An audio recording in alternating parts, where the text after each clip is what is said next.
बिस्मिल्लाहिर्रहमानिर्रहीम আসসালামু আলাইকুম কেমন আছেন সবাই নিশ্চয়ই ভালো আছেন আমরাও আছি আলহামদুলিল্লাহ একটা নতুন ভিডিওতে সবাইকে স্বাগত জানাচ্ছি আশা করি ভিডিও শেষ পর্যন্ত আপনারা আমার সাথেই থাকবেন আমরা দুইজন বের হয়েছি তাওহীদের জন্য একটু কেনাকাটা করতে সেটা হচ্ছে তাওহীদের জ্যাকেট কিনতে হবে যেহেতু শীত চলে এসেছে আর আলহামদুলিল্লাহ তাওহীদও বড় হয়েছে তো গত বছরের জ্যাকেট তো আর এই বছর লাগা সম্ভব না তার জন্য তার নতুন শপিং চলছে আর যেহেতু সে স্কুলে যায় তার জিনিসপত্র একটু বেশিই লাগে ডাবল জিনিসপত্র লাগছে আর কি তো আমরা চলে এসেছি প্রিনাতালে এর আগেও ওভিএস যারা আরও অনেক জায়গায় আসলে খোঁজ করা হয়েছিল তাওহীদের জন্য জ্যাকেট বাট পছন্দ হয়নি তার জন্য আর নেওয়াও হয়নি আর দেখা গেছে যে পছন্দ হলে হয়তো বা দামে মিলছে না বা দামে মিললে আবার জিনিসটাও পছন্দ হচ্ছে না এইরকম আর কি তো প্রিনাতালে চলে এসেছি এইখানে পোশাকগুলো মোটামুটি ভালোই আর দামটাও এখানে একটু বেশি তারপরও দেখি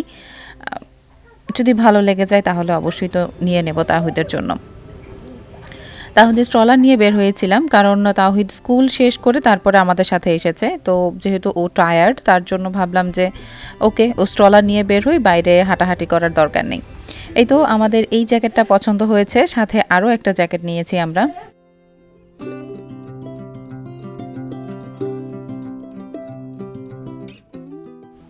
তবে সবচেয়ে বেশি ভালো লাগে মেয়ে বাবুদের ড্রেসগুলো এত সুন্দর আর এত ভ্যারাইটি আছে ছেলেদের সেই একই রকম একই ধরনের পোশাক বাট মেয়ে বাবুদের পোশাকগুলো অনেক সুন্দর এই জ্যাকেটটাও আমরা কিনেছি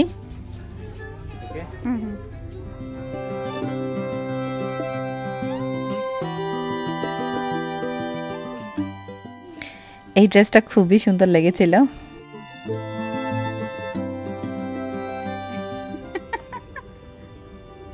What is this, Tawheed? What is this, Abu? Monkey. देखिए, look. It's a monkey. No, it's a rabbit. Rabbit. It's a monkey. It's a rabbit. It's a rabbit, Mama. Take it.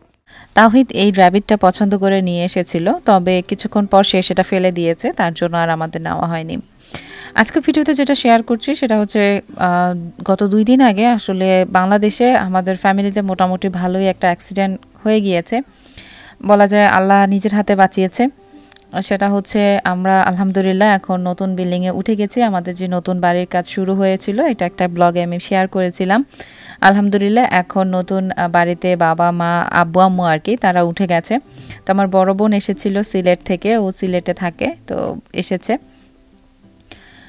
যেদিন এসেছিল এর পরদিন রাতের ঘটনা আর কি আমাদের পাশের ফ্ল্যাট এখনও খালি ওইটা এখনও ভাড়া দেওয়া হয়নি আর কি এখনও খালি পড়ে আছে তো আমার বোন আর বোনের ছেলে ওরা দুইজন পাশের ফ্ল্যাটে বসে মানে খাওয়া দাওয়া করছিল প্লাস ওরা দুষ্টামি করছিল আর কি তো হঠাৎ করেই দেখে যে উপরে ফ্যানের আওয়াজটা যেন কীরকম ফ্যানের আওয়াজটা চেঞ্জ হয়ে গেছে একটু অন্যরকম শব্দ করছে তো পরে আব্বু আম্মু দুইজনকেই ডেকে নিয়ে আসে দুজনকেই দেখে বলল যে আসলেই ফ্যানের অবস্থা ভালো না থাক তোমরা এই রুমে থেকো না পাশের রুমে চলে আসো মানে আমরা যে রুমে এখন আছি আর কি এই ফ্ল্যাটে চলে আসো ওই দিকে যাওয়ার দরকার নেই তবে আমার বড় বোনের ছেলে মাশাআল্লাহ ও একটু বড়ই ও এখন একটু খেলতে চায় ওর নতুন সাইকেল কেনা হয়েছে তো পাশের ফ্ল্যাটটা যেহেতু খালি তো ও সেই সাইকেল নিয়ে ওই ফ্ল্যাটেই ঘোরাফেরা করে তো যাই হোক এর পরদিন সকালবেলা আমার বোন হয়তোবা ভুলে গেছে বা যাই হোক ও সকাল না সরি দুপুরের দিকে আর কি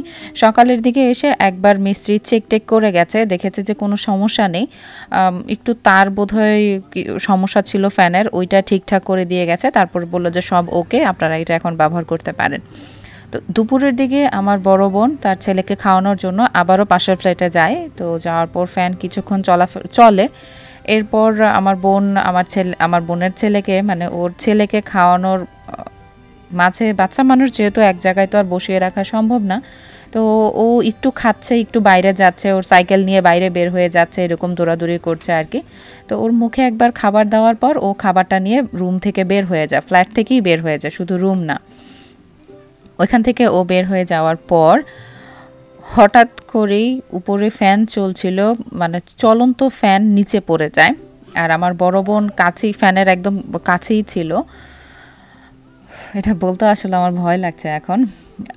মানে ও আওয়াজ শুনে যখন পেছনের দিকে তাকায় দেখে যে ফ্যানটা পড়ে যাচ্ছে, আর ফ্যানের পাখাটা আসলে ওর মাথার সাথে লেগেছে, ওর ঠোঁটের সাথে লেগেছে, ওর হাত থেতলে গেছে, অবস্থা এরকম হয়েছে আর কি। তবে আল্লাহ মাফ করেছে যে একদম ফ্যানের নিচে ছিল না বা ফ্যানের একদম কাছাকাছি ছিল না যে ফ্যান পড়ার সাথে সাথে আরও বড় অ্যাক্সিডেন্ট হয়ে যেত।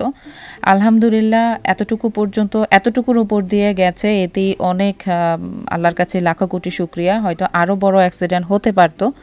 আর সবচেয়ে বেশি ভয়ের ব্যাপার হচ্ছিল যে আমার বোনের ছেলেটা যদি এখানে থাকতো, কারণ ও তো স্টপ থাকার মানুষ না, এক জায়গায় বসে থাকার মানুষ না, ও বাচ্চা মানুষ ঘোরাঘুরি করছিল, কি মনে করে ওর সাইকেল নিয়ে রুম থেকে বের হয়ে, ফ্ল্যাট থেকে বের হয়ে আব্বু যেই ফ্ল্যাটে ছিল ওই ফ্ল্যাটে চলে গেছে।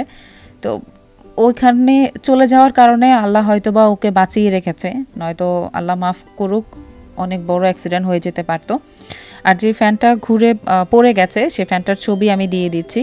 আর আমার বোনের যে অবস্থা, এটা আমি ছবিটা শেয়ার করতে পারছি না, তবে এর রিলেটেড কিছু গুগল থেকে আমি ছবি বের করতে পেরেছি। ওই দুইটা আমি ছবি আপনাদের দেখিয়ে দেব যে বর্তমান পরিস্থিতি এইরকম হয়েছিল।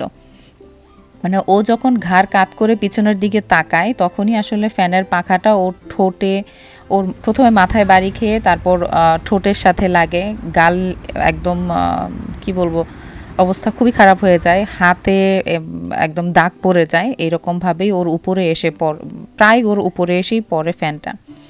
তো আমরা এটাই বারবার ভয় পাচ্ছিলাম যে আমার বোনের বাচ্চাটা থাকলে হয়তো বা অবস্থা আল্লাহ মাফ করুক আরও খারাপ হয়ে যেত।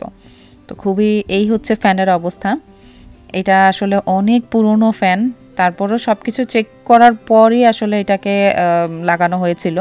এই তো একদম ফ্যানের যে মেইন জোড়া ওইটা থেকেই আসলে ভেঙে পড়ে যায়, খুলে পড়ে না। ফ্যান যে হ্যান্ডেলের সাথে লাগানো ছিল সেই হ্যান্ডেলটা এখনও ঝুলছে, তার ছিঁড়ে ওইটা এভাবে পড়ে যায়। আর আমার বোনের অবস্থাও অনেকটা এই রকম, ঠোঁট ভিতর দিকে কেটে গেছে, দাঁত মারিও একটু কেটে গেছে, দাঁত একটা নড়বড় করছে, আর ঠোঁট ফুলে অবস্থা এইরকম। গালের অবস্থা আরও খারাপ। আসলে আমি আমার ছবি আছে আমার কাছে, বাট আমি শেয়ার করতে পারছি না, তার জন্য সরি। তবে আলহামদুলিল্লাহ আল্লাহ অনেক বড় বিপদ থেকে আমাদেরকে বাঁচিয়েছে। হয়তোবা আপনাদের সবার দোয়াও ছিল আর আল্লাহর রহমত অবশ্যই ছিল সাথে। তো এটা অনেক বড় সড়ো একটা অ্যাক্সিডেন্ট গেল। আর এটা নিয়ে আসলে আমি যখনই আমি এই ঘটনাটা শুনেছি আমি খুবই আপসেট ছিলাম। কি থেকে কি হয়ে গেল, কিভাবে কি হলো, কেন এরকম হলো, আমি নিজেও চিন্তা করতে পারছিলাম না।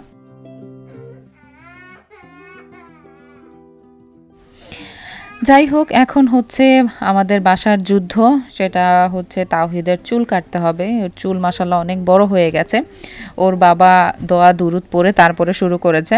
আর এই কাজ তাওহিদের বাবারই, ও ছাড়া আমার পক্ষে সম্ভব হয় না তাওহিদের চুল কাটা, কারণ ও প্রচণ্ড কান্না করে, মেশিনের যখন আওয়াজটা হয় তখনই ও কান্না করে। আর সেলুনে গিয়ে কাটানোর মতো পরিস্থিতি নাই, কারণ ও যে পরিমাণে কান্না করে সেলুনে ওর চুল কাটা সম্ভব না।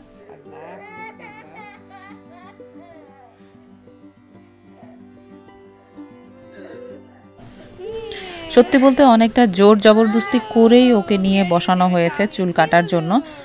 আর ব্যথা তো পায় না, বাট ও চায় না আসলে চুলটা কাটতে, তো কাটতেই হবে, কিছু করার নেই। চুল ঘেমে যায়, দেখা যায় রাতের বেলা ঘুমালে যখন হিটার ছাড়া হয়, কম্বল গায়ে দেওয়া হয়, ওর মাথা প্রচণ্ড ঘামে। আর ওর চুলের অবস্থা এরকম যে একদম পাতলা চুল আর একটু কোকড়া চুল। তাওহিদের চুল হচ্ছে অনেকটা আমার চুলের মতো, আর আবার অনেকটা ওর ফুপুর চুলের মতো, মানে আমাদের দুইজনের চুল প্রায় সেম। আমার চুলগুলো একদম পাতলা, চিকন চিকন একদম পাতলা, আর ওর ফুপুর চুল হচ্ছে কোকড়া। তো আমার তাওহিদের চুল এরকম আর কি, একটু কোকড়া আর একদম পাতলা। তো বহুত যুদ্ধ কষ্টের পর আলহামদুলিল্লাহ চুল কাটতে পেরেছি। এই যুদ্ধও সক্ষম হয়েছি, আল্লাহ মাফ করেছে, সুন্দরভাবেই কাটাকাটি হয়েছে। আর তাহলে স্কুলে যখন দেখে, এর পরদিন যখন ও স্কুলে গিয়েছে, তো স্কুলে ওর টিচাররা দেখে খুব খুশি হয়েছিল, কারণ ওর চুলগুলো অনেক বড় হয়ে গিয়েছিল। তো যাই হোক, আজকের ভিডিওটা এখানেই শেষ করি। সবাই প্লিজ আমার ফ্যামিলির জন্য দোয়া করবেন। আর সবার এরকম বাসায় সিলিং ফ্যান পুরনো থাকলে টোটাল সবটা চেক করবেন। অল্প একটু তার চেক করলাম, হ্যান্ডেল ঠিক আছে কিনা ওইটা চেক করলাম তা না, একদম পুরোটা চেক করানো উচিত যে আসলে কোথাও কোনো সমস্যা আছে কিনা। আর সবার কাছে রিকোয়েস্ট, প্লিজ সাবধানে থাকবেন। ইতালির পরিস্থিতি আসলে খারাপ হচ্ছে। ইতালিতে যারা থাকেন তারা তো জানেনই, আর বাংলাদেশে যারা আছেন তারাও প্লিজ সাবধানে থাকবেন, কারণ সামনে শীতকাল আসছে, পরিস্থিতি আবার খারাপ হবে। আল্লাহ মাফ করুক। যাই হোক, আজকের মতো আল্লাহ হাফেজ।